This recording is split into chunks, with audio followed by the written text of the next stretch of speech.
I call the member for Newcastle. Thank you, Mr Acting Speaker. I rise today to speak of the 100-year anniversary of the formation of the Hunter branch of Surf Life Saving. I pay tribute to the incredible contributions Surf Life Savers have made to the community of Newcastle over the past century. They've saved countless lives in the surf and gone beyond the beach to assist in time of emergency, including the infamous Pashabolka storm and the Maitland floods. This Saturday, 29th of September, I will be attending the Nobby's Beach annual Raising of the Flag ceremony, which this year will include a special tribute to the 100-year anniversary of the Hunter branch's formation and the end of World War I. The ceremony will also feature the last post played by Lisa Thomas, who is the great niece of William Snowy Carrot. Mr Carrot was a member of the Cooks Hill Surf Club who was killed by machine gun fire in France in World War I while tending to the wounds of his mate. There are now 6 surf life-saving clubs in Newcastle alone, with all of our beaches patrolled in summer by dedicated, disciplined volunteers who are committed to the safety of the local community. We are indeed a very lucky city.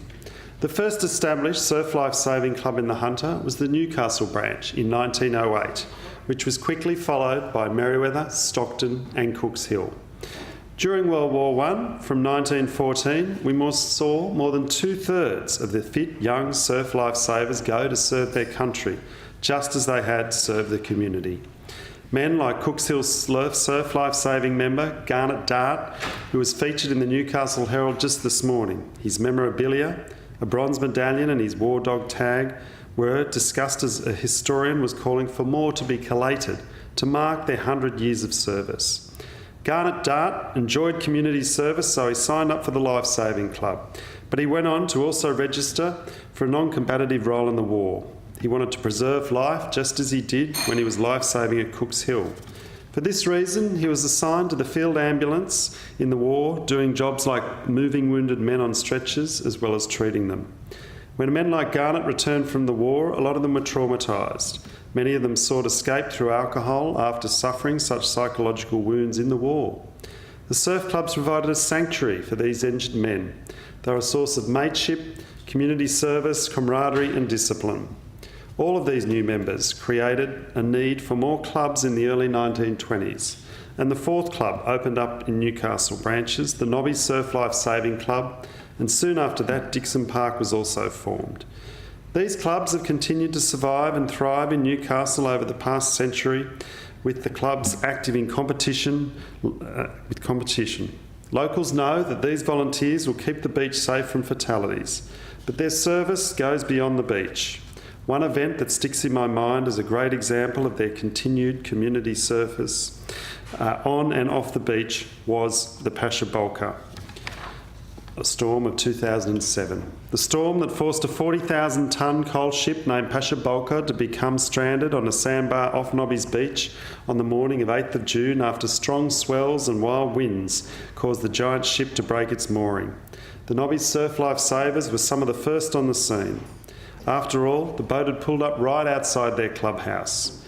They were the ones who called the Westpac rescue helicopter as a first response to get the men off the ship.